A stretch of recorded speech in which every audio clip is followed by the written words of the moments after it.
वही धोबी है जो सीता जी को कलंक लगा करके त्याग करवा दिया था और मेरा बदला पड़ा था, इसलिए धोबी का उद्धार किया हूँ, इसलिए तू क्या जानेगा।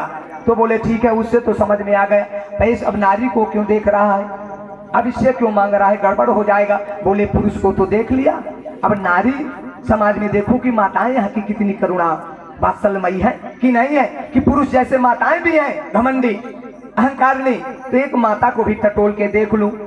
देखना चाहिए, जैसे माताएं चावल को देखते हैं टटोल करके पका कि नहीं, एक ही देखेंगी और सब पता चल जाएगा कि हाँ पक गया, इतना निकालेंगे जल जाएंगे एक धीरे से, और देखेंगी कि यहाँ चावल पक गया। बोले टटोल के देख रहा हूँ माताओं को भी, जब कहा तो कटोरी तस्तरी आगे बढ़ा दिया, लो लगाओ ग्वाल बाल और भगवान हमारे गोविंद और दाऊ भैया सब बढ़िया त्रिपुंड। बोले तुम लगाओ जैसे भोजराज कंस के लगाती हो। आज वो माता 3 टेढ़ की और सबको बढ़िया चंदन लगाया, मस्तक पर सजा दिया। इसके बाद भगवान बोले मैं उधार नहीं रखता हूँ माता जी, अब लेती जाओ कुछ दक्षिणा। बोले क्या, बोले खड़ी हो जाओ। और भगवान एक हाथ उसका पकड़ा और एक चरण में अपने चरण को रखा और खींच दिया। जो 3 टेढ़ की वो कुब्जा थी वो सीधी हो गई, अति सुंदर बन गई, महान सुंदर बन गई। भगवान उसके ऊपर भी कृपा कर दिया, कुब्जा का भी उद्धार कर दिया। अब आगे चले, अब आगे चल करके जब चलना है तो क्या देरी।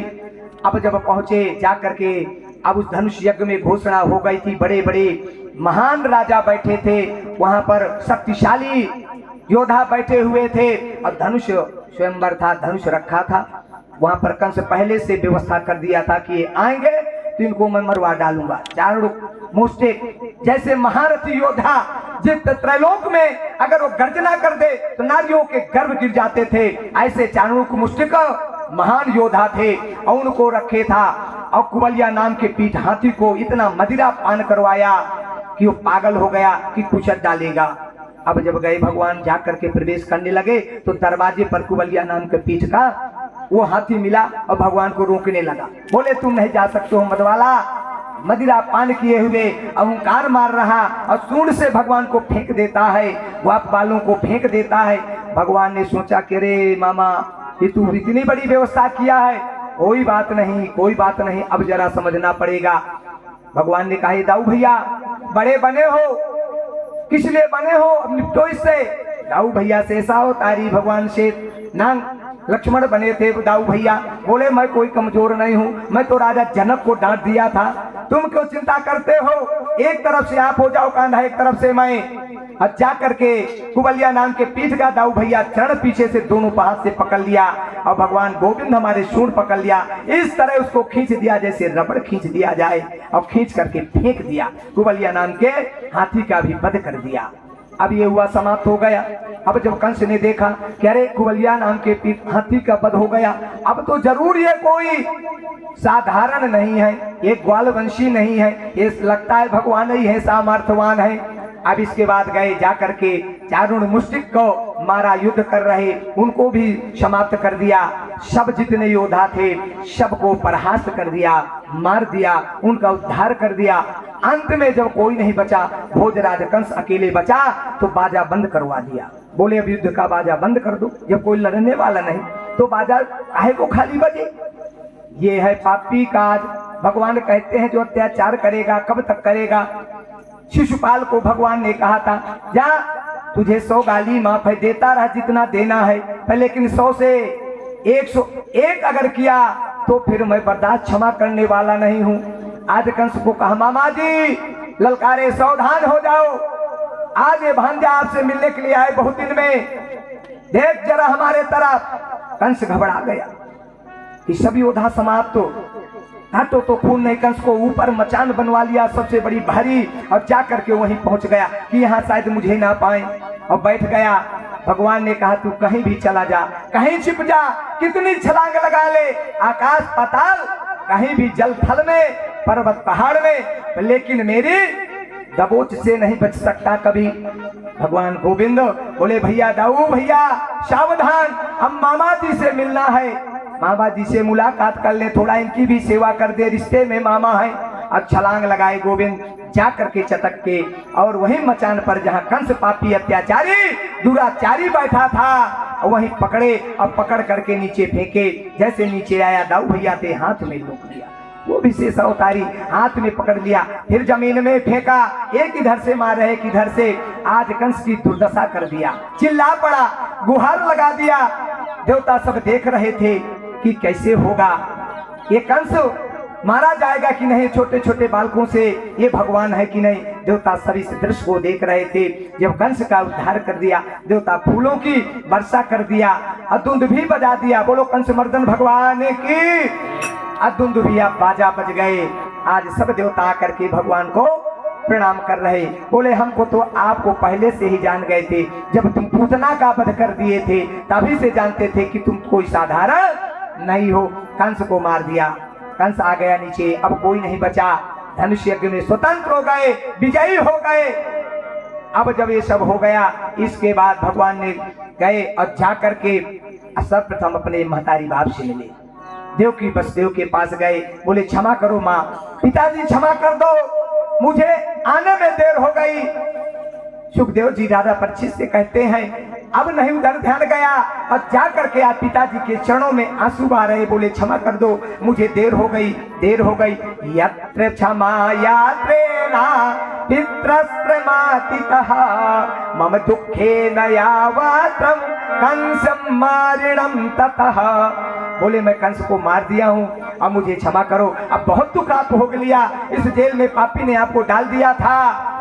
देवकी माँ ऐसे जैसे कई वर्षों का दुख उसको सब भूल गया और गोद में लेकर के, हे गोविंद अब तू बड़ा हो गया है, और जिस दिन तुम जेल में अवतार लिया था 4 भुजी में, अब मैं कहा कि तुम बालक बन जाओ, छोटे बन जाओ, तो तुम मैं सुपा रख दिया, छोटे बन गए। तो मैं सिर्फ एक रात, वो भी पूरी रात नहीं, दुग्ध पान करवाया था। तो ऐसा कर गोविंद, आज कह रहे बालयस्य तमं मेना देवकी यस वचनं कतः मम दुग्ध पानेना हृदयं यस्य न भारितः। बोले हे बेटा, आज तुम छोटे बालक बन जाओ और मेरे दुग्ध का पान कर लो, तो मुझे सारा सुख मिल जाए संसार का। आज गोविंद पुनः लिखा 11वें स्कंध में पुनः लिखा है, और देख लेना 18 वहाँ श्लोक है 11 स्कंध का। भगवान पुनः दोबारा छोटे से बन करके और देवकी के लाल बन गए। अंचल आज सूखी हड्डियों से इस प्रकार दूध की धार चली कि गोविंद पी करके आनंदित हो गए, और देवकी का भी सारा दुख दर्द भूल गया वसुदेव का। अब गए जा करके प्रणाम करके और निकाल करके छोड़ कर्म करवाए, स्नान करवाए और वस्त्र आभूषण पहना करके अब उनको लाए। अब लगाए गए अपने नाना उग्रसेन के पास। देवकी के पिताजी को भी बंद कर दिया था पापी, अपने पिताजी को कंस। अब गए जा करके उग्रसेन नाना से भी क्षमा मांगा। बोले चलो, उनको भी निकाला और स्नान ध्यान करवा करके, और भगवान अपने हाथों से कर कमलों के द्वारा अपने नाना उग्रसेन को वहां का राजा बना दिया, मथुरा का। चाहते तो अब स्वयं बन जाते। तो भगवान कहते हैं ना, मैं लंका में रावण को मारा तो विभीषण को बनाया, ऐसे नहीं हो सकता। बाली को मारा तो सुग्रीव को बनाया, तो अब आप उत्तराधिकारी हो, आप बनोगे अपने बेटे के बाद। और बना दिया उग्रसेन को।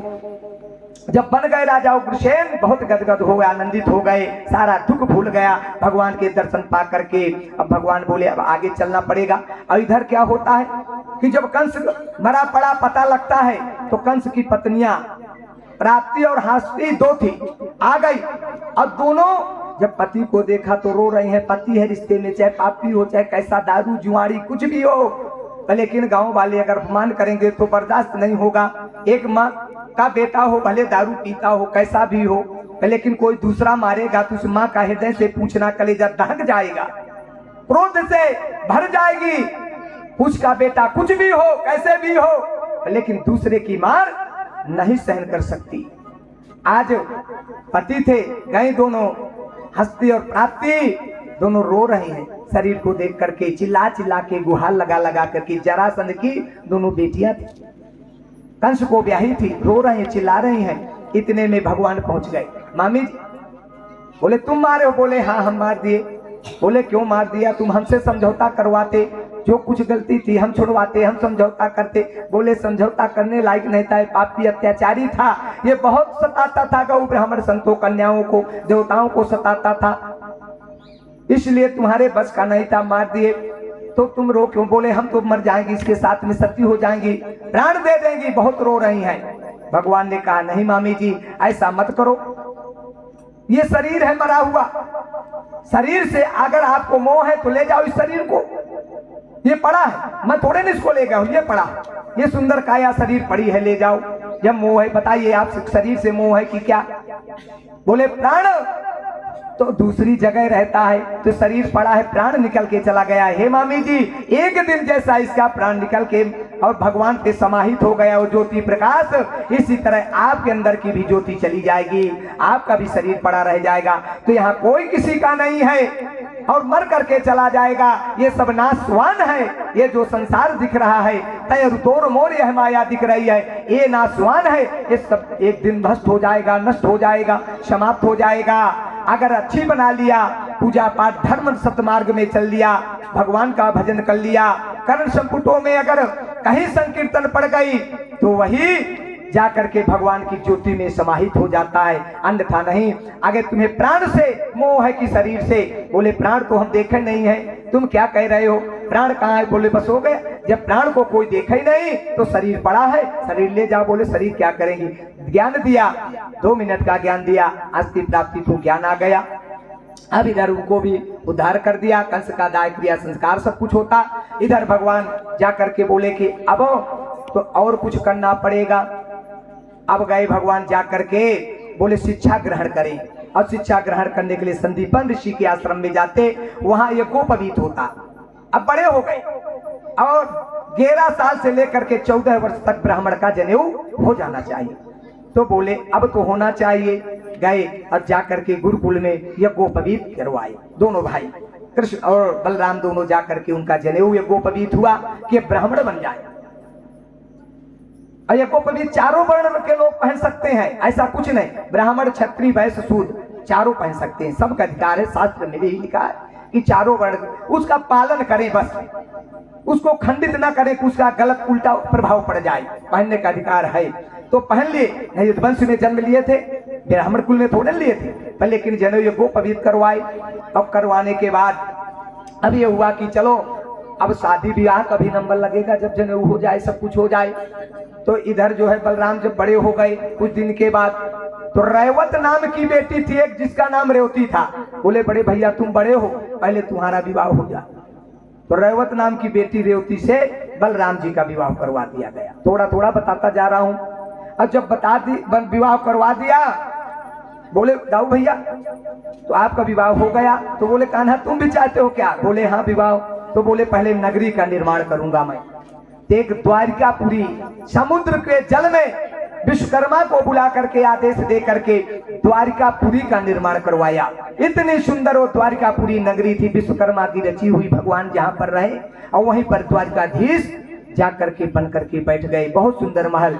आइए इस महल और द्वारिकाधीश भगवान के वर्णन का हमारे पुंडे जी से थोड़ा भजन के माध्यम से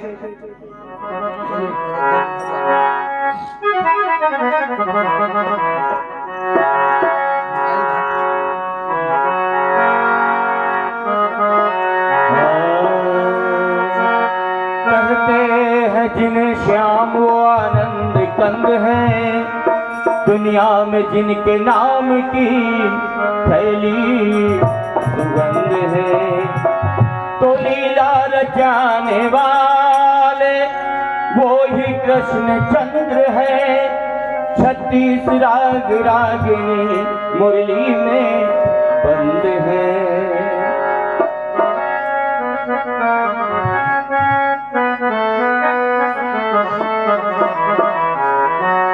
लूट कर ले गया दिल जिगर, लूट कर ले गया दिल जिगर, सामरा जादूगर ले गया दिल जिगर, सामरा जादूगर।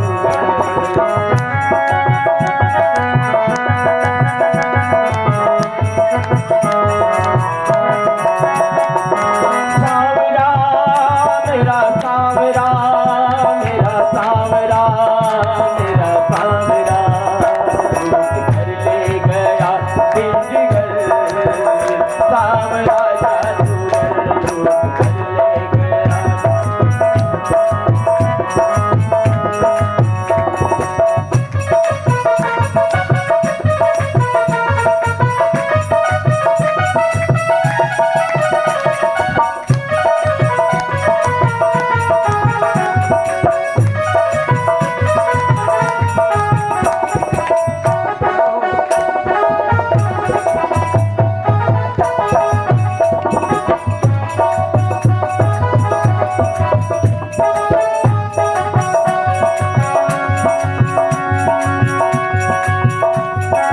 मैं तो गई यमुना पे भरने को पानी, मैं तो गई यमुना पे भरने को पानी।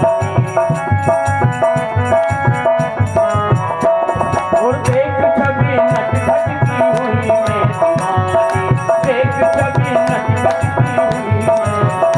छोड़ कर तुझको, छोड़ कर तुझको, छोड़ कर तुझको जाऊं किधर।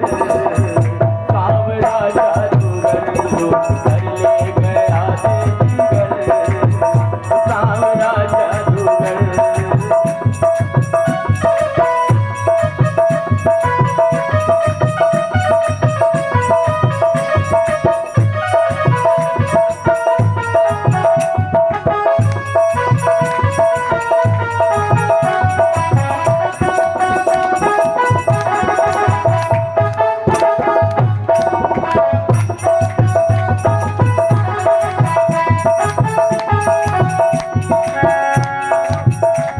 और कान सुनी बांसुरी की सुध-बुध में खो गई, कान सुनी बांसुरी की सुध-बुध में खो गई। भूल गई लोक लाज बस तेरी हो गई, भूल गई लोक लाज बस तेरी हो गई। मारी जो उसने मारी जो, उसने मारी जो तिरछी नजर। सांवरा जादूगर लूट कर ले गया दिल जिगर, सांवरा जादूगर।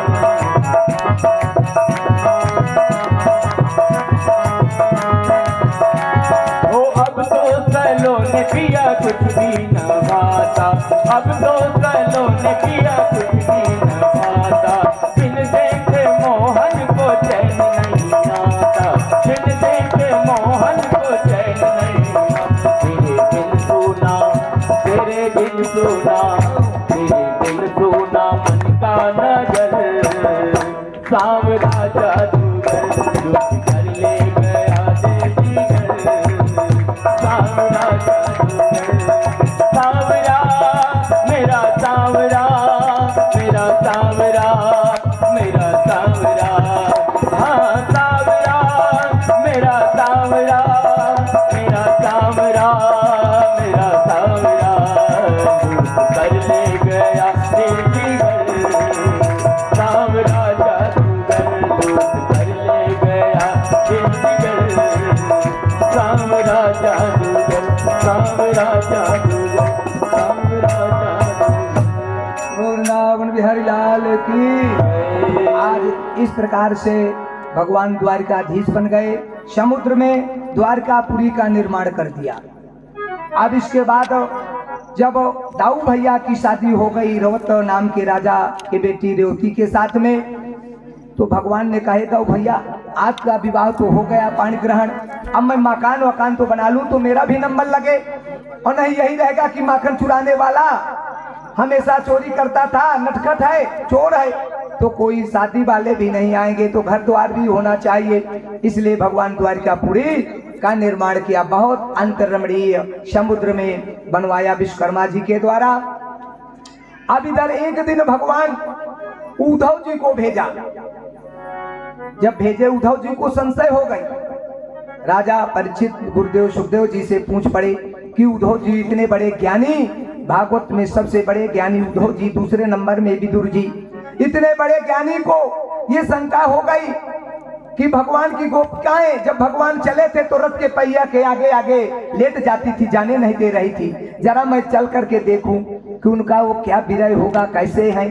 भगवान से कहा उद्धव जी, भगवान समझ गए उद्धव के मन में कोई गलत भावना है, उद्धव को संशय है कि ये प्रेम नहीं हो सकता है, अब तो भूल गई होंगी शुद्ध बुद्ध, जब मैं नहीं भूला हूँ तो कैसे भूल सकती है। उद्धव जी को आदेश दिया, भगवान ने कहा कि जाओ जा करके उद्धव पता करो। उद्धव जी गए, जा करके गोकुल वृंदावन में जब पहुंचते हैं गोपिकाओं से मिलते हैं, गोपिकाएं जाती हैं उद्धव जी को नंद बाबा के घर में लेके जाती हैं। बोले कौन हो? बोले मैं तो आया हूँ मथुरा वृंदावन द्वारकापुरी से, भगवान ने मुझे भेजा, मैं उद्धव हूँ। बहुत स्वागत सम्मान किया नंद बाबा, उद्धव जी का चरण धोया, चरणोदक लिया, आरती टीका किया, बहुत सम्मान, पूरे गांव भर के मिल करके ग्वाल बाल माताएं बाल वृद्ध बेटा सब आए और उद्धव जी का अति सम्मान किया फूलों के द्वारा। जो जिसके पास था आंसू नेत्रों से, फूलों से, दक्षिणा से, सब तरह से स्वागत किया। उद्धव जी सन्न रह गए कि अरे अभी अभी मैं आया और इतना बड़ा सम्मान मेरा। तो लगता है हो सकता है अगर और जाऊं आगे। जब घर घर में गए, घर घर में दीपक, सबके दरवाजे में दीपक जल रहे थे। जब से कान्हा भगवान हमारे माखन चोर गए तो जो है गोपिकाओं ने प्रतिज्ञा ले लिया कि भगवान के नाम का हम दीपक जलाएंगे। सबके घरों में दीपक जल रहे दरवाजे में। बोले ये क्या है? बोले ये तो भगवान कान्हा की जो है हमें याद के लिए दीपक जला रहे हैं। वो हमें छोड़ के चला गया, वो नटखट है, वो माखन चोर हमें धोखा दिया। अगर हम जानती तो इतना प्रेम उससे नहीं करती, प्यार नहीं किया। प्रेम प्यार में अंतर है। प्रेम है दही और प्यार है माठा। माठा कभी भी फट सकता है, प्यार करोगी कोट में तलाक हो जाएगा, तो प्रेम सदैव अमर रहेगा। दही का मक्खन घी बना सकते हो, माठा से कुछ नहीं बन सकता। चाहे जितना मत हो कुछ नहीं हो सकता। इसलिए मेरे भाइयों अगर करना है तो भगवान से प्रेम। आज गोपिकाओं ने प्रेम किया।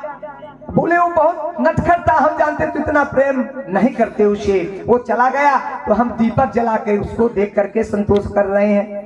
उद्धव पहुंचा, बोले हाँ सब घरों में देखा जब उद्धव जी दीपक प्रज्वलित हैं, जल रहे हैं। कोई भगवान के नाम का भजन कर रहा, कोई आरती कर रहा। हे कान्हा जय हो, जय हो, हे दाऊ भैया जय हो। सबके सब उद्धव आश्चर्यचकित रह गया। और रह गया जब आश्चर्यचकित, एक रूप में भौरा। भगवान ने कहा उद्धव मैं तुम्हें रूप देता हूँ। एक भौरा का रूप दे दिया। बोले जाओ भौरा। और भौरा जा करके और गोपिकाओं के कानों में भन भनाता है। गोपिकाओं ने कहा रे काला, तू क्या उस काले कलूटे का भेजा हुआ है क्या? जैसे वो हमारे कान के सामने आकर के प्रेम करता था हमसे और भन भनाता था, हमारे हाथ का माखन खाता था, हमारी मटकिया फोड़ देता था, क्या तू वही आ गया क्या? काला कलूटा जैसे लग रहा है। हे भौरा बता दे, एक बार तो खड़ा हो जा, एक बार को दर्शन दे दे। क्या संदेशा लाया है? क्या कुछ कान्हा ने मुझे संदेशा दिया? बता जरा। आज गोपिकाएं अहीर की, ये है भगवान का प्रेम। पढ़े लिखे से कुछ नहीं होता। नंदू ग्वाला भगवान स्वयं लेकर के रोटी गए थे। और जब रासलीला में भगवान का माला टूटा बिखरा हुआ और समेट करके भगवान को ध्यान नहीं था, माला टूट गया था रासलीला में बांके बिहारी के मंदिर में। और चुनरी गिर गई राधा की, आज भी रखी है, जाना देख लेना। तो माला को समेट करके वो नंदू ग्वाला अहीर कलयुग में और ले करके पुजारी के पास फेंक दिया। देख अंधा है पुजारी तू, रात अभी जगा दिया था पुजारी। भगवान आए 3:30 बजे प्रातः काल रासलीला करके हमारे गोविंद। अब जब वो 3:30 बजे आए और 4-4:30 बजे वो पापी पुजारी जो थे भगवान का पट खोल दिए और स्नान कराने लगे। वो नंदू ग्वाला रोक दिया, अरे तुम जानते नहीं हो, आप भी अभी भगवान रासलीला करके आए, 1.5 घंटा 1 घंटा नहीं हुआ, सोए नहीं और आप लोगों ने जगा दिया, ये गलत किया। बोले कैसे तुम कह रहे हो कि कैसे तेरी बात मान ले? बोले तुमको नहीं एहसास हुआ, मुझे रोटी लेके गए थे और अभी मैं तुम्हें दिखा दूं। बोलो लो देखो, अब पीताम्बर में, भगवान के पीताम्बर में जो टूटा बैजंती माला भगवान का था रासलीला वाला, वो नंदू ग्वाला अपने उसमें गांठ लगाए हुए रखे था, छोड़ दिया। लो ये माला है कि नहीं, जो भगवान मूर्ति में पहनते थे वही माला। जब पुजारियों ने देखा नंदू ग्वाला के चरणों में हो गए, आज से हे नंदू ग्वाला हम तेरे शिष्य और तू इस मंदिर का पुजारी। उस दिन से नंदू ग्वाला वो अनपढ़ गंवार भगवान का पुजारी श्रेष्ठ बन गया। तो इस प्रकार से आज गोपिकाएं करे हे काले कलूटे, क्या उसने भेजा है क्या? अरे उसको दया, जरा सा भी दया मोह नहीं है। हमारे इधर प्राण निकल रहे हैं। अगर उसने भेजा है तो जा करके संदेशा कह देना उस नटखट माखन चोर से कि तेरे विरह में गोपिकाएं रात दिन रोती रहती हैं, नींद नहीं आती, ना पेट भर भोजन कर पाती हैं। एक बार तो आके दर्शन कर दे। अगर है भेजा है उसने तो संदेशा कहना। अब उद्धव स्वयं जाते हैं, ये वेदना को देख करके उद्धव फपक करके रो पड़ते। जब राधा के पास जाते हैं, राधा उसी कदम के, भगवान ने कहा था कि मैं आऊंगा, आपने पिताजी को मुक्त करके राधा तुझसे मिलने आऊंगा, देर हो गई। राधा ने प्रतिज्ञा ले लिया था कि जब तक मेरे प्रभु गोविंद नहीं आएंगे। उसी कदम के पेड़ से आंसू बहाती हुई बैठी। उधो पहुंचे, तुम कौन हो? बोले मैं राधा। बोले क्यों नहीं जा रही हो?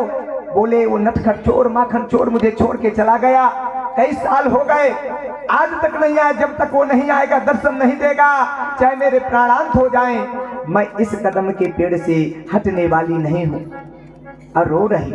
उद्धव इस दृश्य को देख करके आज इतने ये ग्वाल बालों के नेत्रों में भगवान के प्रति इतना बड़ा प्रेम, इतना बड़ा स्नेह, इतना बड़ा भाव, इतनी बड़ी भक्ति, वो धैर्य नहीं रखा। उद्धव फपक कर रो पड़े, धन्य गोपिका, ये है भगवान, धन्य है तुम्हारी लीला।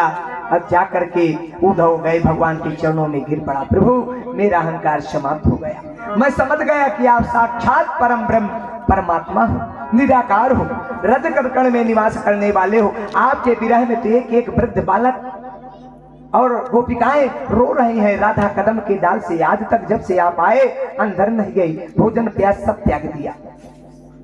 ये 12वें स्कंद में है, अब त्याग दिया। तो हे गोविंद तुम साधारण नहीं हो। बोले उद्धव आपके मन का संशय दूर हो गया। बोले हाँ, उद्धव जैसे ज्ञानी उनका भी मन संशय दूर हो गया। भगवान सबका संशय दूर करते। अक्रूर जी को भगवान हस्तिनापुर भेजा। बोले जाओ हस्तिनापुर भी तुम जाओ, मैं वहां था, अब मुझे हस्तिनापुर भी आना पड़ेगा। पांडवों का कौरवों का युद्ध होगा। अब मैं द्वारिकाधीश बन गया हूँ, आगे अब अनेक प्रकार की लीला करूंगा। अक्रूर जा करके हस्तिनापुर में और गए और जा करके वहां कुंती माँ से मिलते। सर्वप्रथम पांडवों के महल में जाते कुंती माँ बड़ा आव भाव से लेती है, पूछती है कि वो हमारा जो है भतीजा वो गोविंद कहाँ है, कैसे? बोले वो तो बहुत बड़ी नगरी बसा लिया, द्वारकापुरी महल का निर्माण कर लिया। दाऊ भैया तो रेवती नाम की लड़की से विवाह कर लिया, वो बहुत है, कंस को मार दिया। सब कुछ लीला बताते अक्रूर जी से। कुंती बुआ हर प्रकार से अक्रूर जी ने कहा कि आपके यहाँ भी आने को कहा है, आएंगे जरूर हस्तिनापुर में। बोले अच्छा। धृतराष्ट्र के पास भी गए, अक्रूर जी मिले। धृतराष्ट्र उस समय ये पांडव कौरव का थोड़ा थोड़ा बिगाड़ हो गया था आपस में, ये पता लगा, तो इसलिए अक्रूर जी को भगवान भेजे थे कि शायद समझाने से मान जाए। धृतराष्ट्र के पास गए। बोले हे राजन, वो पांडु तो समाप्त हो चुका, तुम्हारा छोटा भाई था, उसके 5 बेटा हैं, अर्धांगिनी पांचाली द्रौपदी है, अग्नि की ज्वाला से प्रकट होने वाली। तो आप ऐसा करो, ये बिगाड़ हो गया है, तुम्हारा बेटा दुर्योधन को राजा बना दिए हो, पिता के रहते हुए बेटा का अधिकार नहीं, पे ठीक है कोई बात नहीं, तो उस दुर्योधन से कह दो कि उन गरीबों को आधे के हिस्सेदार हैं। आपके पांडव कौन लगते हैं? बोले मेरा पांडव सगा भाई था। तो बोले वो कौन हुए? बोले मेरे सगे भतीजे हैं। ध्यान देना, आज अक्रूर जी जाकर के कभी भाई भाई की संपत्ति एक टुकड़ा हो, ध्यान देना, एक टुकड़ा हो भैया ले लो, बाप हो अथवा ना हो। बोले पांडु है नहीं, लेकिन अधिकारी है कि नहीं आधे के? बोले हाँ अधिकारी तो है। तो बोले क्यों नहीं दे रहे हो, क्यों झगड़ा करवा रहे हो? दुर्योधन को समझाओ, तुम्हारा बड़ा बेटा है। धृतराष्ट्र मौन रह गए, कुछ नहीं बोले। धृतराष्ट्र के मन से युद्ध हुआ था। धृतराष्ट्र चाहते तो दुर्योधन को त्याग देते, और दुर्योधन को त्याग देते, निकाल देते, तो इतना बड़ा शक्तिशाली दुर्योधन नहीं था, मानता पिता का कहना। पर धृतराष्ट्र सोचे मैं इनको परेशान करके मानूंगा। इस प्रकार से अक्रूर जी बहुत समझाते, लेकिन धृतराष्ट्र एक भी बात को नहीं माना और आए। आकर के भगवान से कहा कि वहां अब काम चलने वाला नहीं है, आपके द्वारा ही काम चलेगा, उनका विनाश निश्चित है। अक्रूर जी ने कहा अब वो गोविंद नहीं मान सकते, जब मेरे समझाने पर नहीं माना। धृतराष्ट्र तो अहंकार में, वो मद में चूर है। आ गए, बताए, बोले अच्छा। भगवान ने कहा मैं कुंती बुआ को बुआ मानता हूँ और द्रौपदी को बहन। द्रौपदी की लाज भी बचाए थे भगवान। अब भगवान हमारा बहन की लाज को, साड़ी को बढ़ा दिया, अपनी साड़ी, अपनी शरीर की साड़ी को बना दिया, और भरे रात दरबार में द्रौपदी की इज्जत को रख लिया। लेकिन एक कंस, भोजराज कंस अपनी बहन देवकी को बाल पकड़ करके रथ से फेंक देता है, जेल में बंद कर देता है। ये और एक बहन की साड़ी बढ़ाता है, और एक कलयुग का भाई। आप लोगों ने सुना होगा, कुछ लोगों का मन था, आइए 10 मिनट की बात, आप लोग कलयुग में सुने होंगे राजा हरदौल। कलयुग के भाई 350 साल की बात, जिसके गुरु केशवदास जी थे। अब कलयुग के राजा हरदौल अपने मरने के बाद बहन को वचन दिया था, और मरने के बाद वो वचनों को पूरा किया था। जीते जी वचन दे दिया, अब मर गए। और जब मर गए, उनकी बहन कुंजा उसका नाम था, तो उसके वचनों को बोले भैया तुम जीते जी मुझे वचन दिया था, अब ये पूरे नहीं करोगे? बोले बहन चिंता मत कर, मैं वचन को पूरा करूंगा। हरदौल राजा हरदौल, उनके पिता का नाम प्रबल पहाड़ सिंह था, माता का नाम कुंवर गणेश। अयोध्या में रहती थी। अयोध्या में जब रहती थी बड़ी राम भक्त थी वो कुंवर गणेश। राजा हरदौल की माँ इतनी भक्त, भगवान की, राम की बिना पूजन पाठ किए हुए कभी भी एक गिलास पानी नहीं पीती थी। जब तक भगवान का पूजन नहीं कर लेती, चरणों तक नहीं लेती थी, तब तक पानी नहीं पीती थी, चाहे 1 दिन 2 दिन 3 दिन हो जाए। इतनी भक्त, भगवान पर साधना किया, भगवान उसके अंदर आत्मा में प्रवाहित हो गए। कुंवर गणेश माँ का नाम अंतर आत्मा में समाहित हो गए। शादी विवाह हो गया। ओरछा में रहने वाले प्रबल पहाड़ सिंह अब जाकर के विवाह किया अयोध्या से कुंवर गणेश पत्नी। अब ये हुआ कि राम की मूर्ति है और शादी ब्याह हो गया, मैं बिना राम के नहीं रह सकती। जैसे सीता जी जो तोताओं को पाले थी, अब विवाह के समय जब विदाई हुई सीता जी की, तो नगर जनकपुर के सभी नर नारियों के नेत्रों में आंसू, रो रहे, छलक रहे आंसू, और 2 तोता थे जो वो भी रो रहे।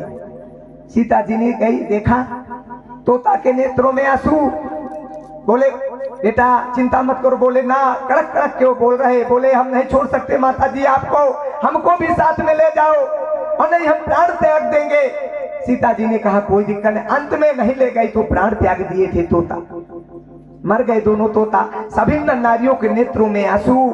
सीता जी के विदाई में और डोली लेके जब कहार चल पड़े और कुछ दूर गए, जब सीता जी ने देखा कि सभी मेरी सहेली सखियां, नगर वासियों के बाल वृद्ध, चारों वर्ग के लोग रो रहे हैं, मेरी माता सुनैना भी रो रही है। और भाई तो जब विदाई किया था तो गले से लगा के, राजा निधि, जनक जी के लड़के थे, राजा निधि नाम था, तो बहन को गले लगा लिया था और रो पड़े, बिलख लिए, भेंटे जैसे माताएं भेंटती हैं। बोले बहन आज से तू इस आंगन को सूना कर देगी, अरे से पिनाक धनुष को एक हाथ से उठाने वाली आज इस शोभा, जनकपुर की महल की शोभा सब ले जाएगी, चली जाएगी, हम कैसे जी पाएंगे तेरे बिना?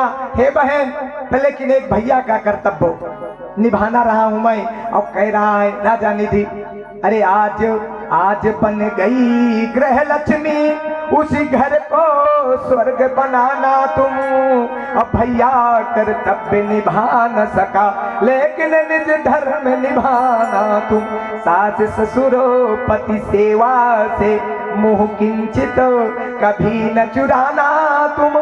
निज कर्तव्य परायणा पे निज धर्म निभाना तुम। बोलिए बहन, बन गई आज से गृह लक्ष्मी, अब इस घर को छोड़ दिया, अब आज तू अयोध्या की बहू बन गई आज से गृह लक्ष्मी। उस घर को अब जो होगा, ये जनकपुर जो होगा सो होगा, उस घर को स्वर्ग बनाना तुम। और सास ससुर पति सेवा से मुँह किंचित कभी न चुराना। ये भाई उद्देश्य ले रहा ये बहन को विदाई के समय। लेकिन आज के जरा सा बहन को कष्ट हो, फोन लगा दे, भैया मुझे ये दुख है, ये परेशान, अरे चिंता मत कर मैं भी आ रहा हूं। नहीं, पहले समझाओ बुझाओ, जब बहुत आगे बात बढ़ जाए तो फिर उसके लिए देखा जाए क्या करना है, कैसे करना है। सूझबूझ से दिमाग से काम लो। आज जैसे राजा निधि की, अरे राजा निधि की चारों बहिनी सबसे पहले भेटी मात सुनैनी। दशा बरनी न जाए मिथिलेश की, दुल्हन बनी अवध देश की। आज जनकपुर को छोड़ करके अब दशा नहीं जा रही जनकपुर की, कैसे सब रो रहे कि आज दुल्हन अवध देश की बन गई। दशा बरनी न जाए मिथिलेश की, रो रहे सब लोग नारी। सीता जी कुछ दूर गई, जब मुड़ करके देखा कि सभी के नेत्रों में आंसू, मेरा भाई तो मेरा उद्देश्य दिया, बहुत अच्छा कहा, और चारों बहनों को यही उद्देश्य दिया। सीता वो उर्मिला सगी थी, मांडवी सुकृति सबको देश दिया। जब पालकी कुछ दूर चली गई, जब मुड़ करके देखी कि सब रो रहे, तो मेरे पिता जनक जी के नेत्रों में आंसू नहीं। कौन पिता है, कौन माँ है कि जो बेटी के विदाई में नेत्रों में आंसू न छलक पड़े। यहाँ तक कि भगवान भोलेनाथ जब पार्वती का विवाह करके ले आए थे तो मैना भी रोया था, जोर से रोया था, हिमांचल भी रोए थे और नेत्रों में आंसू आ गए थे। जब देखा कि जनक जी मेरे पिता के नेत्रों में आंसू नहीं है, धन्य हो जगत जननी आदि शक्ति भवानी, धरती से प्रकट होने वाली। कहारों से कहा डोली रख दो, मेरे से कुछ गलती हो गई, मैं जरा अपने पिताजी से माफी मांग लूं। और दौड़ करके गई, अरे पिताजी क्या गलती हो गई, सारे नर नारियों के नेत्रों में आंसू और आपके नेत्रों में आंसू नहीं, क्षमा करो। जनक जी इतने में और सीता जी को लेकर के और जनक जी की ज्ञान मर्यादा सब मिल गई। जनक लई उर लाए जानकी और मिटी मर्याद ज्ञान महामुनि की। आज जो विदेह राजा थे उनका सब ज्ञान मिट गया, समाप्त हो गया। और सीता जी को लेकर इतना रोए कि बहुत रोए। ये होता है आज जनक जी जैसे जो है विदेह राजा जो बेटी के लिए रोए। लेकिन आज एक अभागी कंस अपने बहन को चोटी पकड़ करके जेल में बंद कर देता। और आज एक कलयुग का कुमार गणेश का बेटा, वो क्षत्रिय कुलभूषण रब्बरी शिरोमणि, जिनकी क्षत्रिय बाहों में ताकत थी कि तलवार अगर चला दे तो पेड़ कट जाते थे, जड़ से समाप्त हो जाते थे। दो भाई थे, कुमार गणेश और जुझार बड़े थे। जब शादी विवाह करके आ गई तो भगवान को बहुत मानती थी, तो कहा कि मैं तो भगवान को लेके चलूंगी, मैं एक शर्त में शादी करूंगी। हे प्रबल पहाड़, अगर मुझे पत्नी बना रहे हो तो मैं भगवान की मूर्ति लेके चलूंगी वहां, और जो समय मुझे पूजा पाठ में लगे तुम हस्तक्षेप नहीं कर सकती हो, रोक नहीं सकते हो। बोले ठीक, कोई बात नहीं, ले चलो। और ले करके चल दी। शादी के साथ भगवान अयोध्या से राम जी की सदैव मूर्ति ओरछा में लाई। ओरछा नहीं गए हैं आप लोग, मैं कुंभ जो गए थे कहा कि चलो देखें, तो भागे आए, यहाँ कोई गए नहीं। नैमिषारण्य भी ओरछा भी सब दिखा देते। अब ओरछा में सदैह लेकर के भगवान श्री राम की मूर्ति विद्यमान कर दिया कुमार गणेश। अब पूजा पाठ करती है, कोई अवरोधक नहीं, उनके पति परिवार कर रहे, भाई करती रहे, अच्छी बात है। कोई गलत आचरण काम में ना जाओ, पूजा पाठ में भले समय लगा दो, समय समय से भोजन पानी भी जरूरी है। अब करती रहे। इसके बाद जुझार सिंह बड़े थे और छोटे से हरदोर 6 महीना के थे। प्रबल पहाड़ सिंह गए शिकार खेलने के लिए, बड़े ऊंचे पर्वत पहाड़ में बैठ गए और बैठ करके वहां की आज मैं शिकार खेलूंगा। राजा थे, शिकार खेलते थे। अब जब नीचे नजर पड़ी, एक गाय पानी पी रही थी तालाब में, एक सिंह शेर आया, आकर के दहाड़ मारा और गौ की तरफ झपट्टा मारने को दौड़ा। धन्य हो क्षत्रिय कुलभूषण राजा हरदोल के पिता प्रबल पहाड़ सिंह ललकारा, रे दुष्ट बनराज सावधान, ये गौ है। अब क्षत्रिय के रहते हुए जो राजा क्षत्रिय हो, उसके रहते हुए गौ और संत कन्या की कभी हत्या नहीं हो सकती, सावधान। नहीं क्षत्रियपन हमारा क्या, अरे सूर छिपे नहीं बादल के छाए से, और क्षत्रिय छुपे नहीं दुश्मन की ललकार से। असली ओरिजिनल क्षत्रिय होगा, दुश्मन ललकार देगा, चाहे जान चली जाए, शरीर क्षण भीर्ण हो जाए, फिर निकल पड़ेगा तलवार लेकर के, और कितनी भी बदली हो जाए शूर निकलेगा जरूर। 10 घंटा, 1 दिन, 2 दिन भले नहीं तो शूर निकलेगा, बदली कुछ नहीं कर सकती। आज वो क्षत्रिय नहीं माने, बोले ललकारे, सिंह दौड़ा, बोले खाऊंगा, बोले खाओगे, बोले हाँ। जैसे झपट्टा मारा गौ के ऊपर, गाय पानी पीना बंद किया, शेर झपट्टा मारा, प्रबल पहाड़ सिंह वहां से कूद पड़े शेर के ऊपर और गौ को बचा लिया। गौ तो बच गई सदैव, कुछ नहीं शरीर में उसके खरोंच भी नहीं आई, और सिंह को समाप्त कर दिया और दोनों का युद्ध हुआ और सिंह को मार दिया। अंत में प्रबल पहाड़ सिंह को चोट हो गई, वो भी मर गए वहीं पर। जब मर गए उनका निधन हो गया, गौ की रक्षा हो गई। एक क्षत्रिय गौ को बचा दिया, अपने प्राणों की बाजी लगा के प्राण दे दिया। ये पहले के क्षत्रिय थे। आजकल तो भैया भाई भाई को नहीं खा दे रहा, अरे देना चाहिए, लेना चाहिए, क्या लेके आए, सब कुछ नहीं रहेगा, सब पड़ा रहेगा। हम भी लालच में पड़े हैं, कुछ मिलेगा, कितना माता राम देंगी, कितना नहीं देंगी, हमारे अंदर भी है। हम अपने को भी नहीं छोड़ते, कहते हमारे मन में संशय, इतना दे दे, इतना देंगी, कितना देंगी, क्या करेंगे, यही सोचते रहते सब पड़ा रहेगा यही और सब कुछ पर, लेकिन व्यवस्था है। अगर गृहस्थी बनाए है, बाल बच्चे किए हैं तो वो भी जरूरी है, थोड़ा बहुत चलाना। पर इतना माया में भी ना फंसे कि जिससे भाई भाई से दुश्मनी, हड़बड़ी बोलचाल बंद हो जाए। ना घर परिवार में, देवरानी जेठानी से और पड़ोसी से, गांव में ये सब बंद हो जाए। ये मैं निवेदन करता हूँ, ये कतई मत करना। बिना समझौता के, बिना पुलिस अदालत के, बिना पंचायत के, 4 भाई हैं, चारों बैठ करके इसको दे देना। इस चक्कर में न रहना, वही उससे 4 गुना आपको भगवान देगा। द्वारिकाधीश देख रहा है, चित्रगुप्त जय विजय सब देख रहे हैं, कौन किसका हिस्सा हड़प रहा है, क्या कर रहा है। ये नहीं करना चाहिए। आज गौ की रक्षा वो क्षत्रिय कुलभूषण कर दिए।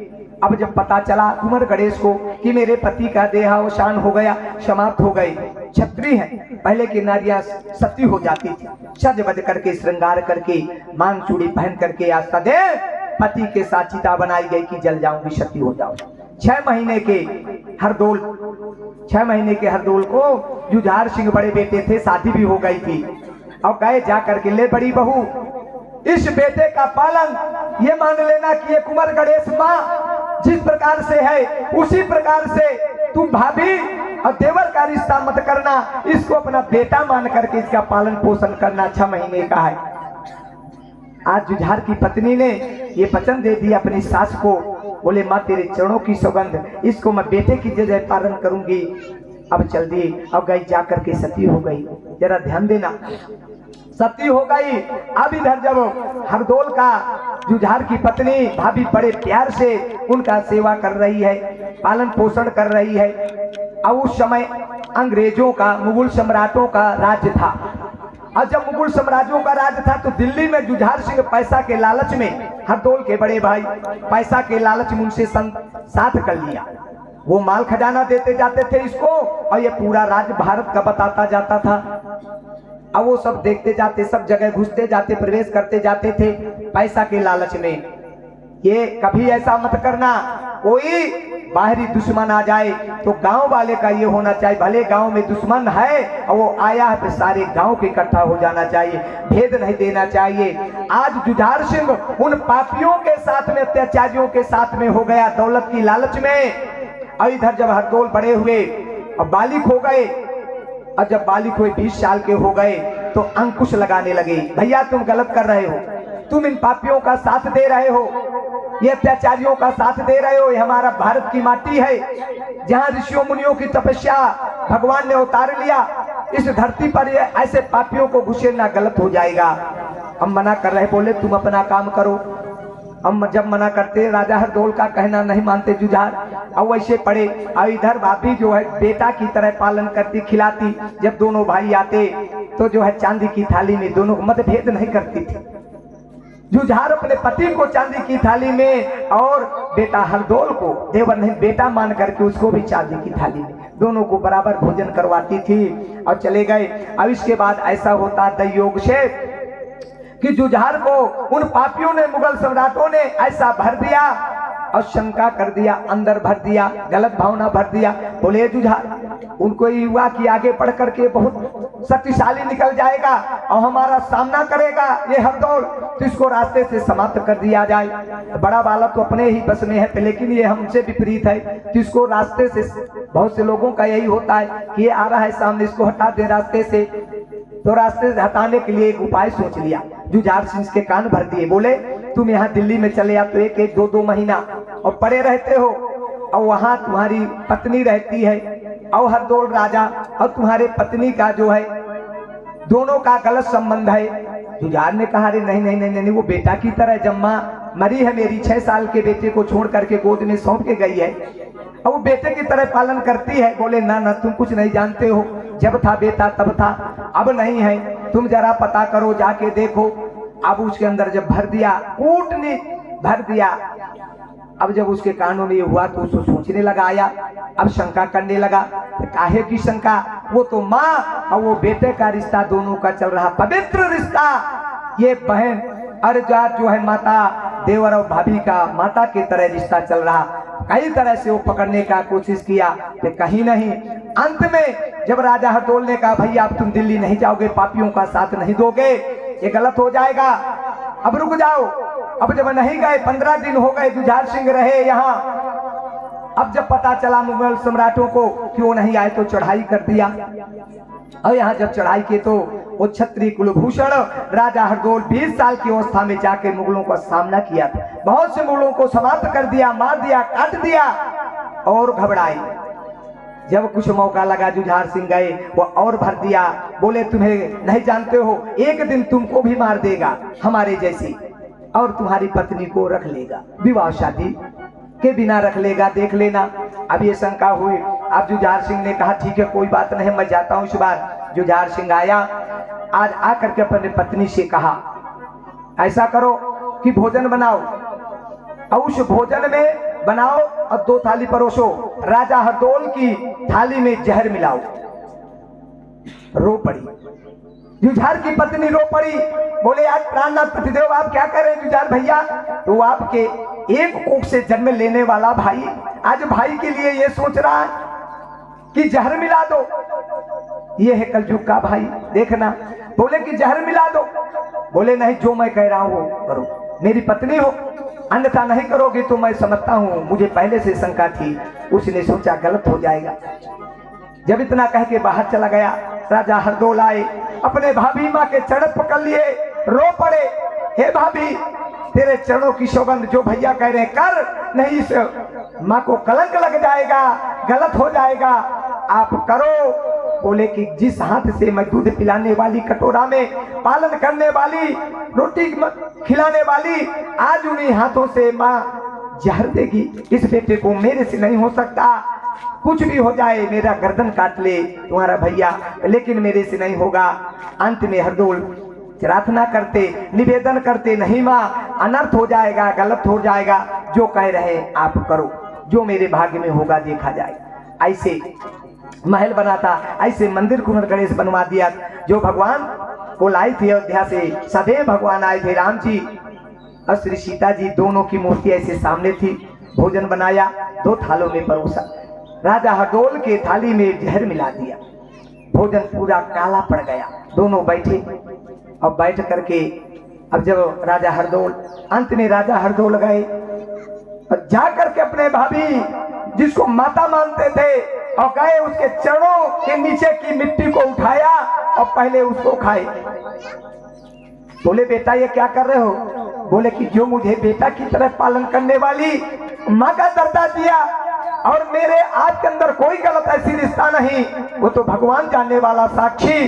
तो आज अंतिम बार मरने से पहले मैं अपनी माँ के चरणों के नीचे की रज धूल को खा लूं। दूसरे जन्म में शायद मुझे फिर ऐसी माँ मिल जाए, भाभी न मिले माँ ही मिल जाए। तो रज धूल को खा ली।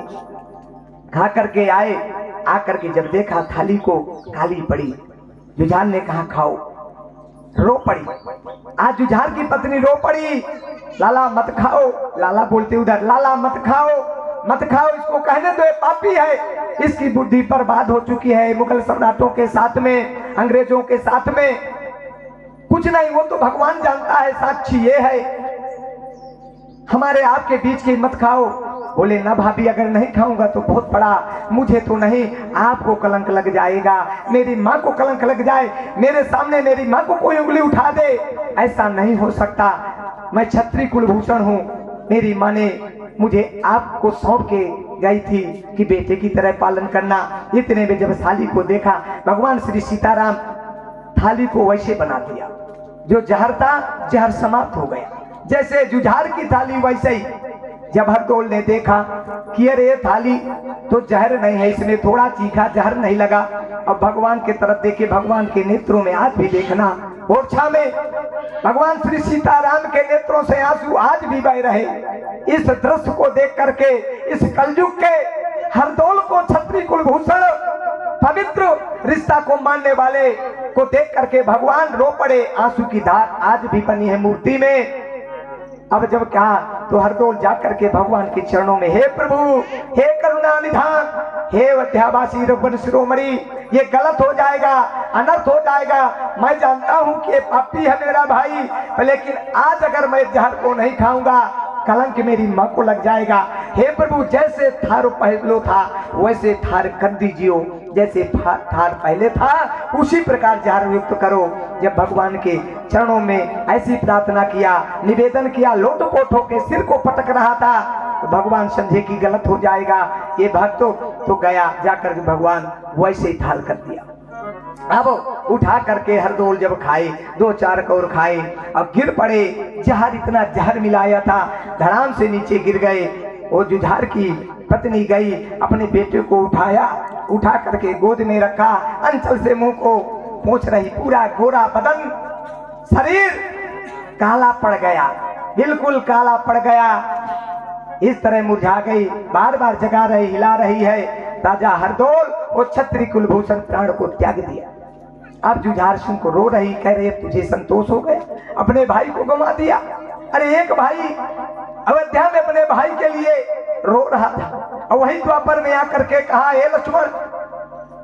लक्ष्मण ने कहा, प्रभु आपने भाव में आकर के मुझे सहोदर भ्राता कहा था, मिलई न जगत सहोदर भ्राता, और जइयो अवध कौन मोहलाई, और नारी हेतु प्रिय बंध कमाई। हम सगे दोनों नहीं थे, मैं सुमित्रा का आपको कौशल्या के भाव में आकर के आप सगे बना लिया, सहोदर माना, एक माँ से जन्म लेने वाला सहोदर। तो बोले, हे ऐसा करो, भगवान से कहा, हे प्रभु ऐसा करो कि मैं जा करके अब मैं ही देवकी का लाल बनूंगा।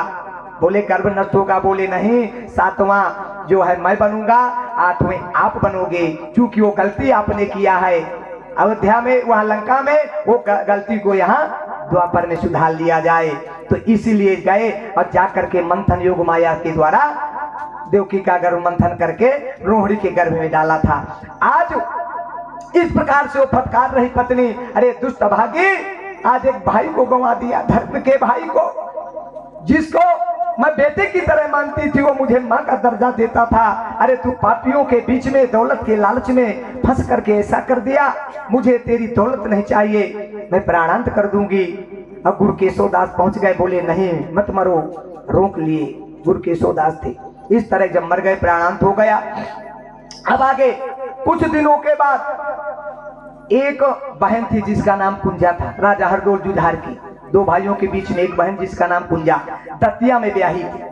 अब कुछ दिन में आई कि राजा हरदोल के पास जब एक बार गई थी, राखी का समय था, तो राखी बंधवाने, राखी जब बांधा भाई हरदोल के, तो हरदोल देने लगा सोना चांदी। बोले नहीं भैया मुझे नहीं चाहिए। बोले क्यों, ले लो भाई। बोले नहीं, तेरी 3 भांजी हैं, रतन कुमारी सबसे बड़ी 3 भांजी, ऐसा करो भैया, अगर देना ही है आयुष अभागी बहन गरीबिनी को, कुंजा को अगर देना है तो तीनों बहनों की शादी कर देना, क्योंकि मेरी स्टेट टूट चुकी है, मैं विधवा हो चुकी हूँ। अब वो विधवा हो गई थी, कुंजा भी विधवा थी। बोले मेरे तेरे जीजा नहीं है तो ऐसा करना, तू कन्यादान कर लेना। तीनों का वो वचन दे दिया था। बोले बहन मैं वचन देता हूँ, क्षत्रिय कुलभूषण हूँ, कुमार गणेश का बेटा हूँ, कि मैं तीनों बेटियों भांजियों का विवाह करूंगा। जब ये वचन दे के चले आए, अब कुछ दिनों के बाद तक फोन नहीं चलता था, ये पत्रिकाएं भी बहुत दिनों में कुछ जाते थे ब्राह्मण लेकर के राजाओं के यहाँ से, सिर्फ ब्राह्मण ही आना जाना करते थे। तो जब कुछ दिनों के बाद ये हुआ कि बड़ी हो गई बेटी, विवाह के योग चले, और जाकर के भैया से कहूँ तो तैयारी करे, कहीं पर ढूंढे। आई बिचारी कुंजा, जब पहुंची ओरछा में गई, देखा से जोर लगा के तो गांव उदस गया, जहां से स्त्री समाप्त हो जाए। धर्म सतमार्गी, धर्मवादी, प्रियवादी जैसा व्यक्ति हो गांव से निकल जाए, वो गांव कैसा लगेगा? पापी ही पापी छा जाए, गांव पे धर्मी हो जाएगा। आज गांव सूना साना लग रहा। अपने हवेली में गई, गिरी हुई हवेली पड़ी, धवल धान सूने पड़े, टूटे पड़े निशान, जहां बैठक हरदोल की लगे कागमण रान। जब देखा हवेली को टूटी पड़ी, धवल धान सूने पड़े, सूने हैं, साए साए, काय काय, भाई भाई बोल रहे, कौआ मररा रहे, जहां बैठक हरदोल की लगे कागमण रान।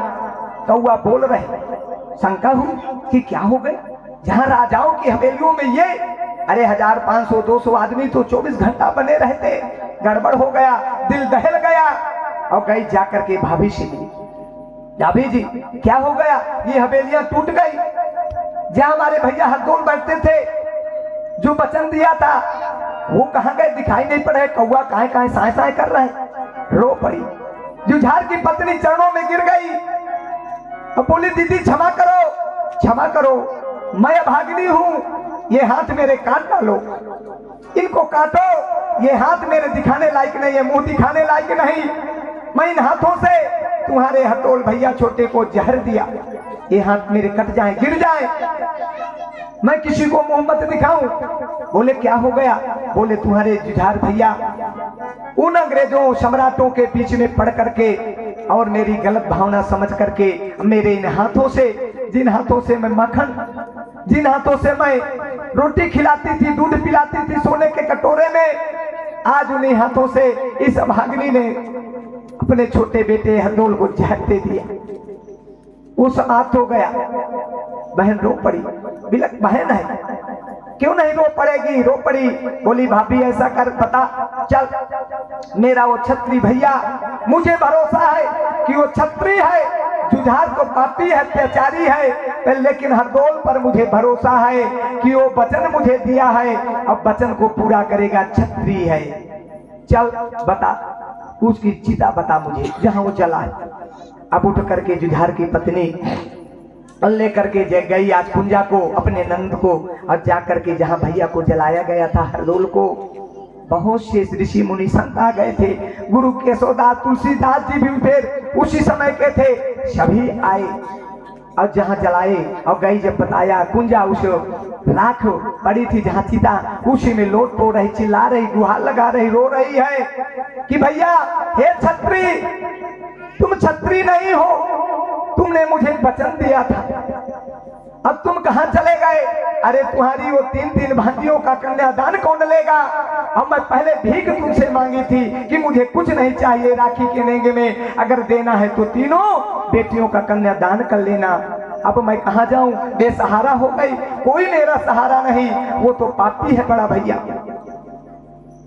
भस्म से आवाज आया कि जाओ, जाकर के बड़े भैया जुझार हैं। बोले ना ना ना, उस पापी के जीते जी गाज पड़ जाए, ऐसे जुझार भैया के यहाँ मैं नहीं जाऊंगी, और इससे ज्यादा मुझे आपत्ति आ जाए उस पापी के यहाँ नहीं जाऊं।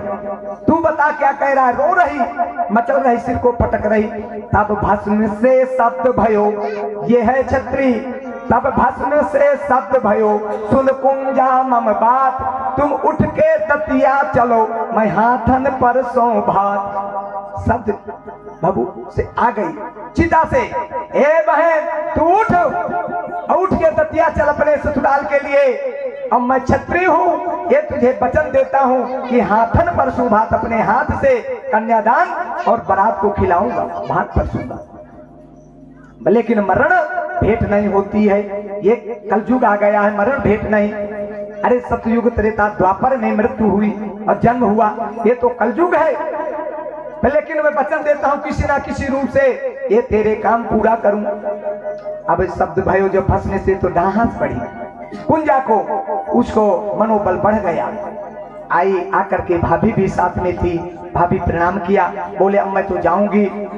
और जब चल दिया, और जाकर के अपने ससुराल दतिया में ब्याही थी, और दतिया में जब पहुंच गई और गई जाकर के अब शादी विवाह के लिए, ये हुआ कि ढूंढो पर, तो ढूंढी पर ढूंढ लिया, गांव पड़ोस वालों ने ढूंढवा लिया। अब इसके बाद जब तारीख सब कुछ निश्चित हो गई, अब जब निश्चित कर दिया तारीख की रत्न कुमारी बेटी का विवाह करना है, अब धन दौलत कहाँ से आए? तारीखें भर निश्चित हो गई, भर खोज लिया, सब कुछ हो गया। अब इतने में कुंजा सारे घर को सजाई वाई, जो कुछ था थोड़ा बहुत किया। और इसके बाद हमारे यहाँ का नियम है कि तीसरे दिन मंडप पड़ता है। आपके यहाँ बारात के 1 दिन पहले पड़ता, हमारे यहाँ तीसरे दिन। फिर दूसरे दिन मातृका पूजन होता है, कुल देवी देवताओं का नया चूल्हा बना करके हमारे यहाँ फिर माई बनाते हैं और कुल देवी देवताओं का पूजन करते।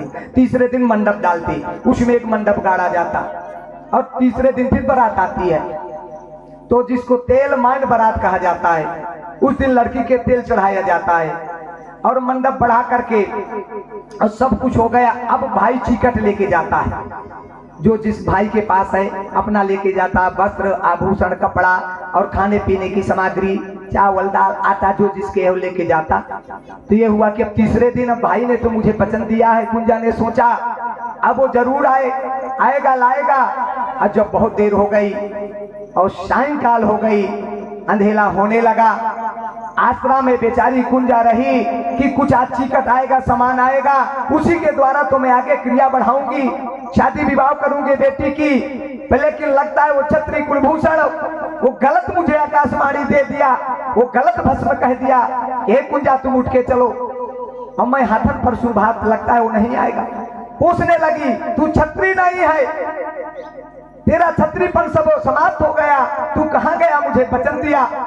अरे तब भस्म में शब्द भयो सुन कुंजा मम बात, तुम उठ के ततिया चलो मैं हाथन पर सुभात। कहाँ गए तेरे वचन, जीते जी वचन दिया, मरने में भी वचन दिया, अब तू क्यों नहीं आ रहा। बोले अब मैं मरने वाली हूँ, अब मैं जान दे दूंगी। अब कुंजा घबराई, तब कुंजा के चरण उठ दई हो प्राण गंवाए, इतने में शब्द भयो और चीकट पहुंचो द्वार। हे कुंजा बहन रुक जाओ, प्राण मत दे देना, हाथी घोड़ा खच्चरों में लपके सोना चांदी सब पूरा आ रहा है। बोले रुक जाओ रुक जाओ। कुंजा देखा नजर फैला करके, अरे ततार लगी, कोई कमजोर था।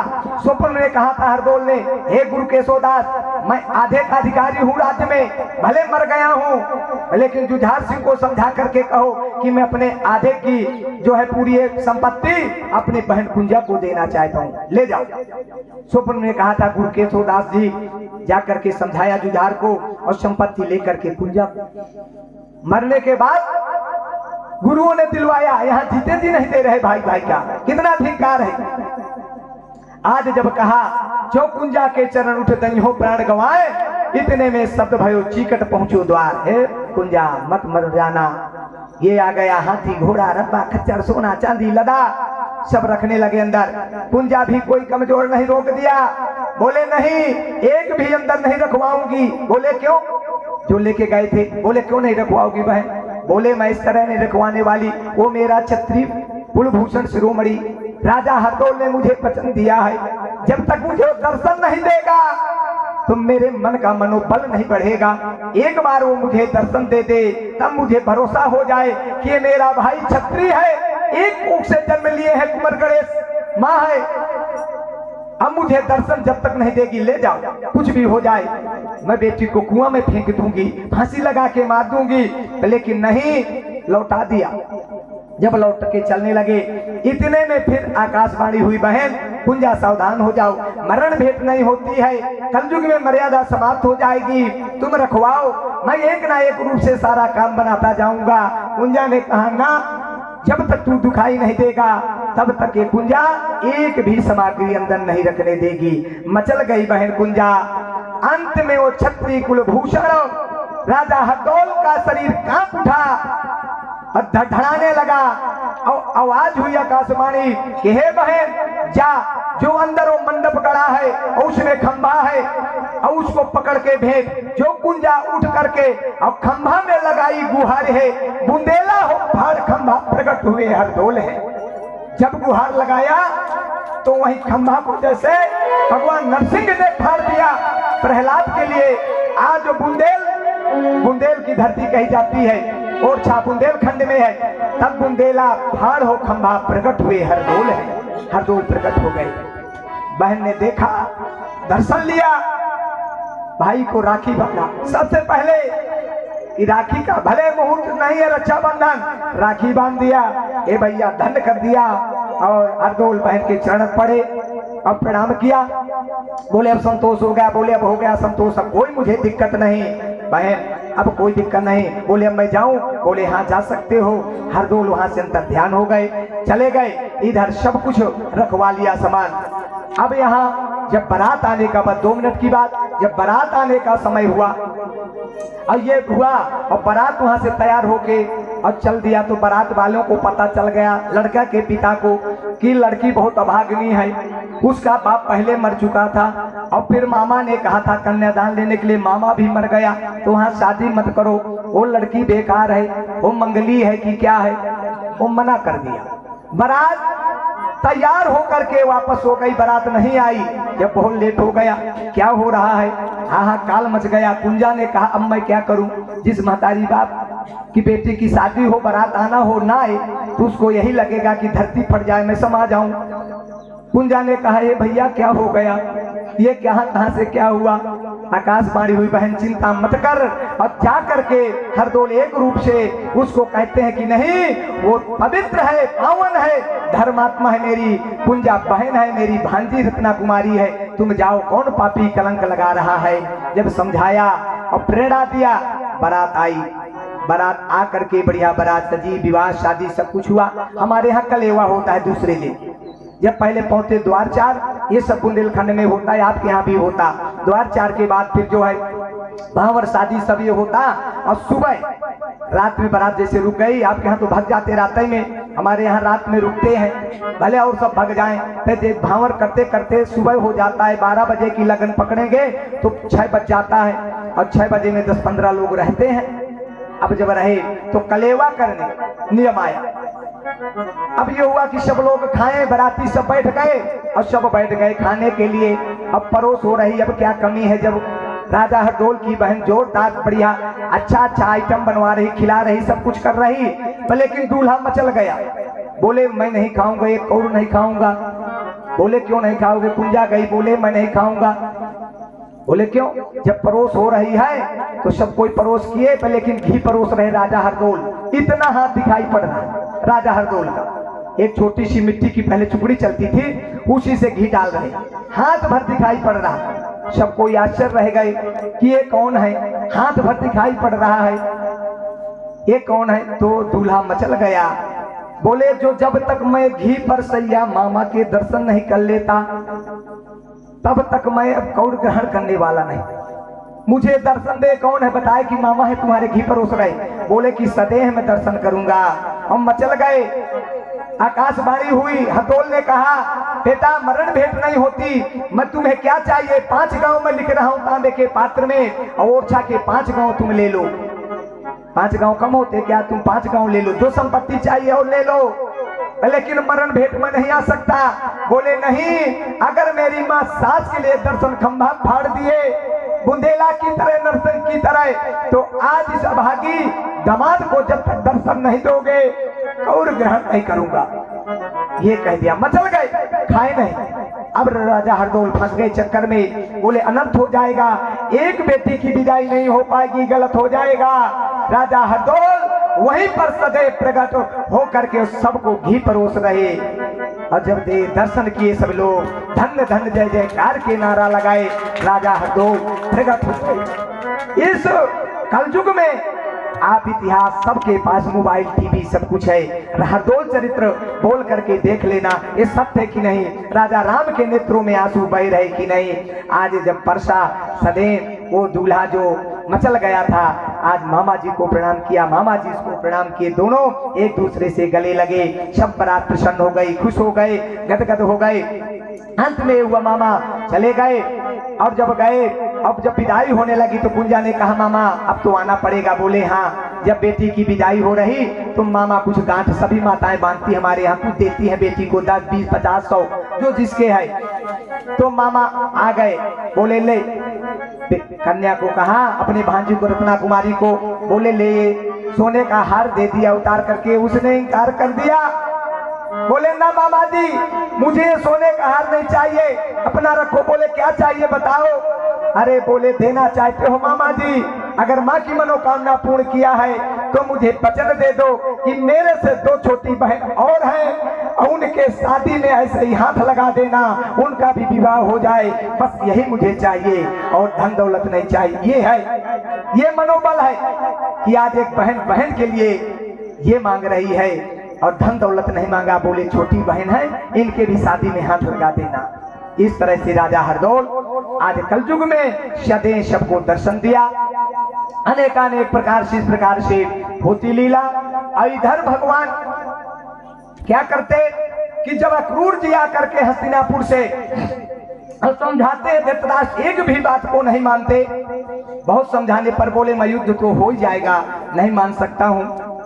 अब जब आए बताए, बोले नहीं मान रहे। उद्धव भी बताए, गोपिका भी है में कातर है, इस तरह भगवान सुन करके आज याद आ गई, गोपिकाओं की, राधा की याद आ गई।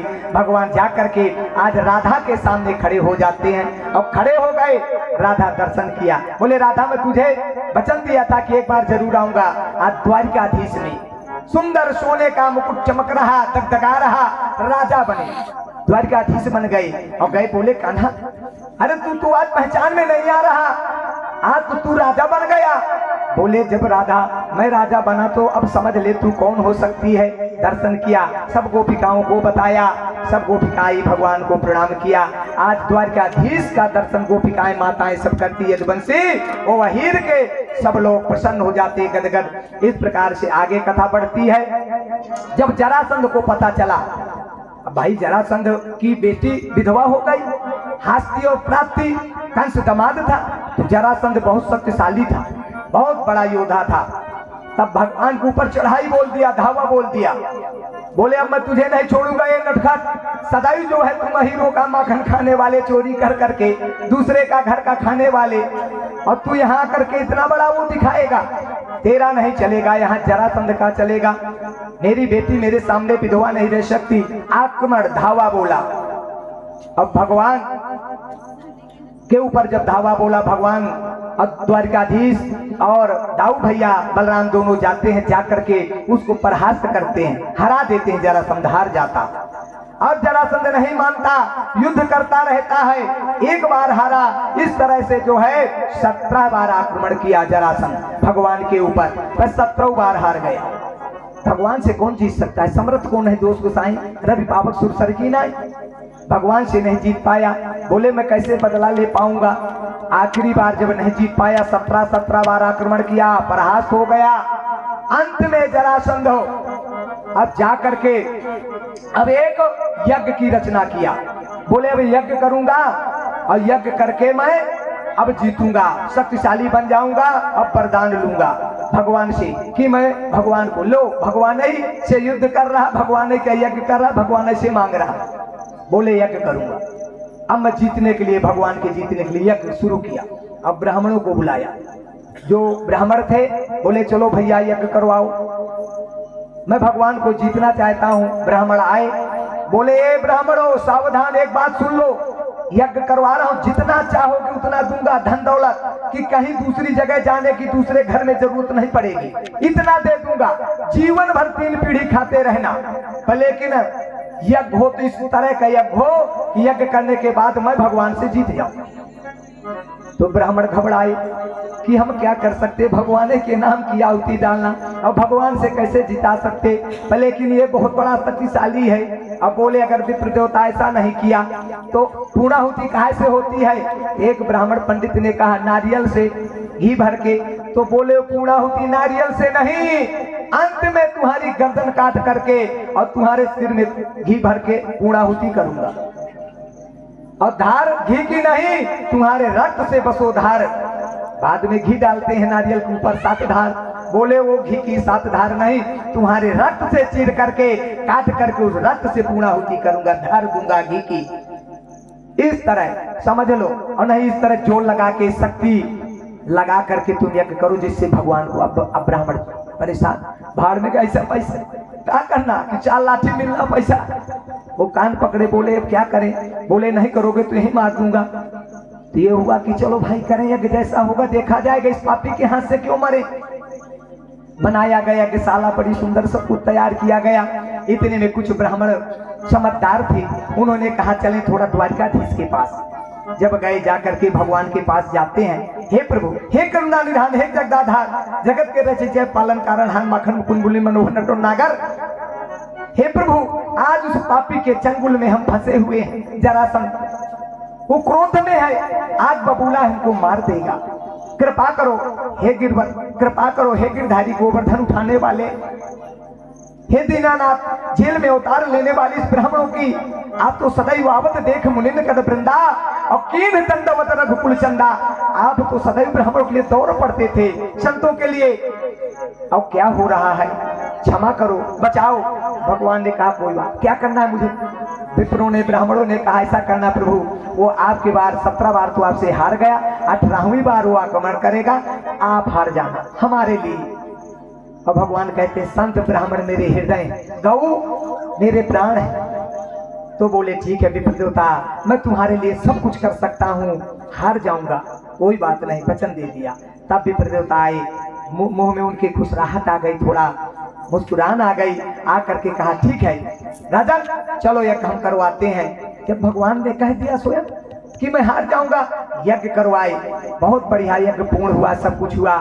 अब इसके बाद ब्राह्मण को अच्छी दक्षिणा दे दिया, चकाचक दे दिया, प्रणाम किया और जरासंध जा करके सेना को तैयार करके और भगवान द्वारकाधीश के ऊपर धावा बोल दिया। सावधान नहीं हो पाए बलदेव, बलराम और कृष्ण दोनों, और धावा बोल दिया। आए बलराम भैया ने कहा देखो भैया, दाऊ भैया फिर से बोल दिया, 17 बार हरा दिया, अब फिर अभी नहीं मान रहा है। बोले इस बार ऐसा करना है बलराम भैया, इससे हार जाना है। बोले क्यों? मैं शेषा उतारी लक्ष्मण, जन को फटकार दिया, क्या क्या नहीं कर दिया, अब तुम कह रहे हो हार जाए? नहीं नहीं नहीं, मेरे से नहीं होगा। सीता जी का हरण हुआ, तुम रो रहे थे, आपने कहा कि तुम क्यों नहीं रो रहे हो, तुम्हारी रिश्ते में भाभी है। अरे लक्ष्मण तुम क्यों नहीं रो रहे हो? तो मैं कहा मैं रोने में नहीं शामिल हूँ, इसलिए कि मैं रेखा खींच के आया था, और वो बैरागी लक्ष्मण की रेखा में इतनी बड़ी ताकत है कि आप भी जाते तो जल के भस्म हो जाते। वो साधना वीर जो पुरुष होते, बैरागी उनको भरोसा रहा अपने आप पे, बोले आप भी जल के भस्म हो जाते। तो रावण मैं जानता हूँ सीता जी का हरण नहीं हुआ, आप तो कोई नाटक कर रहे थे, लीला आपकी लीला है। लक्ष्मण यह मर्म न जाना, जो कछु चरित्र चो भगवाना। बोले मैं भी ये मर्म नहीं जान पाया कि मेरी रेखा को लांघना, अंदर आना, भस्म होना। तो आप जो है असली सीता को लंका में नहीं भेजे हैं, असली सीता तो मैं समझ गया कहाँ है, इसलिए मैं क्यों रू, जब मैं जानता हूँ नहीं आपका आदेश हो जाए तो ये सीता क्या, जैसे नींबू को निचोड़ दिया जाता है, तो रस रूपी सीता को मैं अभी एक क्षण में निचोड़ के तुम्हारे चरणों में अर्पण कर दूंगा, मैं भी कोई कमजोर नहीं। जब ये बात कहा इस प्रकार से, तो आज बलराम ने बोले नहीं नहीं नहीं नहीं, बोले नहीं, भगवान समझाए द्वारकाधीश, बोले ऐसा नहीं करना है, आज हार जाना है, नहीं ब्राह्मणों की हत्या हो जाएगी, हमें पाप लगेगा, और ब्राह्मणों की आन बान स्थान को बचाना है, उनकी मर्यादा को बचाना है। अब जब आक्रमण किया तो भगवान थोड़ी देर युद्ध किए और भाग गए, अब भाग करके चले गए दौड़ते, जरासंध पीछा किया, अरे रण छोड़ है, रण छोड़ है, रण को छोड़ के भाग गया, ये तो हारने वाला है। युद्ध कर सामने आके भगवान नहीं रुक रहे, नहीं रुक रहे, पहुंच गए, पर्वत में पहुंचे तो कह दिया रणछोड़ है। उसी दिन से भगवान का नाम एक रणछोड़ दास पड़ गया। बोलो रणछोड़ भगवान की। अब जब पहुंच गए, एक भजन थोड़ा सुनो, क्योंकि मन उधर ही लगे, इधर ज्यादा थोड़ा गहराई जब कथा हो जाती तो फिर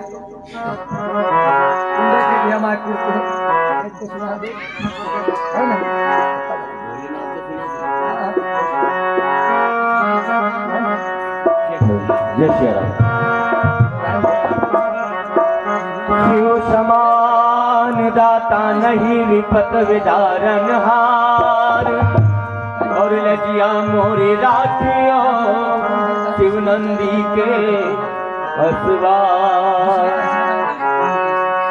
कैलाश के निवासी नमो बार बार हो, नमो बार बार हो, आयो शरण तिहारी भोले तार तार हो, आयो शरण तिहारी भोले तार तार हो। कैलाश के निवासी नमो बार बार हो, नमो बार बार हो, आयो शरण तिहारी भोले तार तार हो। कैलाश के निवासी बखान क्या करूं राखों के ढेर का, बखान क्या करूं राखों के ढेर का, जबकि भभूत में है खजाना कुबेर का, जबकि भभूत में है खजाना कुबेर का। तो गंगधार हो, गंगधार मुक्ति द्वार ओमकार तो है, ओमकार तो। आयो शरण तिहारी भोले तार तार तू, आयो शरण तिहारी भोले तार तार तू। कैलाश के निवासी नमो बार बार हूँ, नमो बार बार हूँ, आयो शरण तिहारी भोले तार तार तू, आयो शरण तिहारी भोले तार तार तू।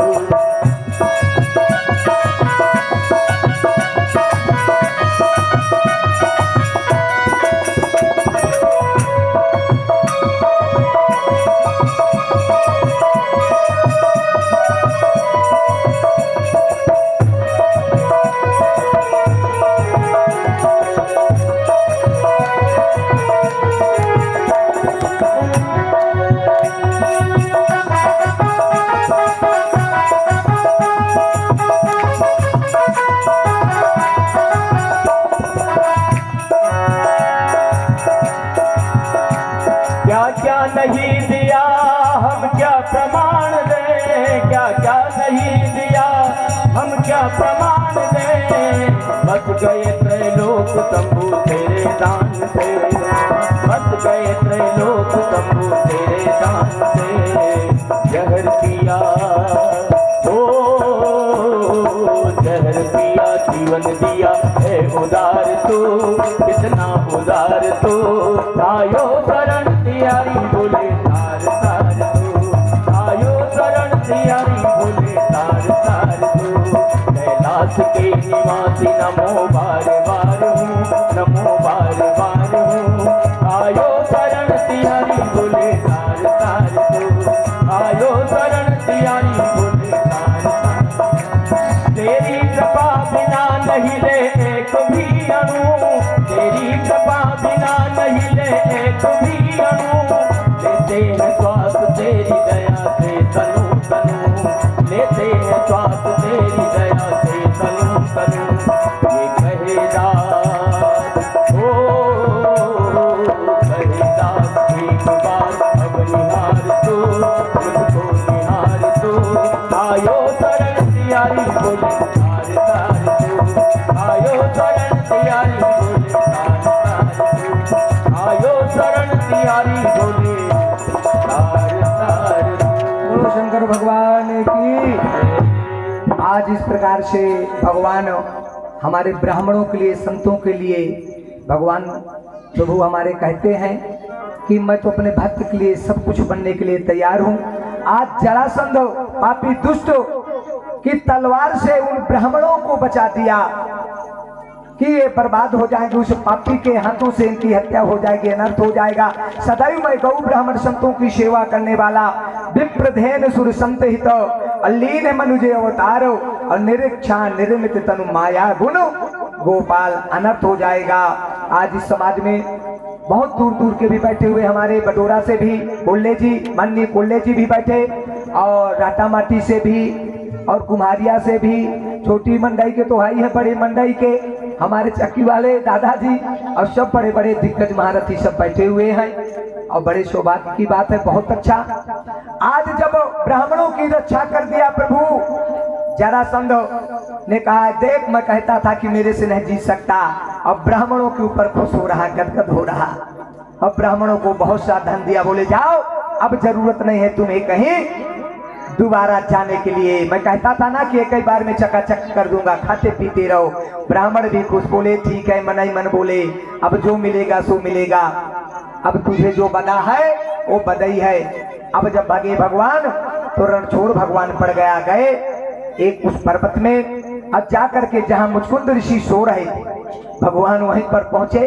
और मुचकुंद ऋषि पीताम्बर ओढ़े हुए सो रहे थे, भगवान उस पीताम्बर को उठा दिया।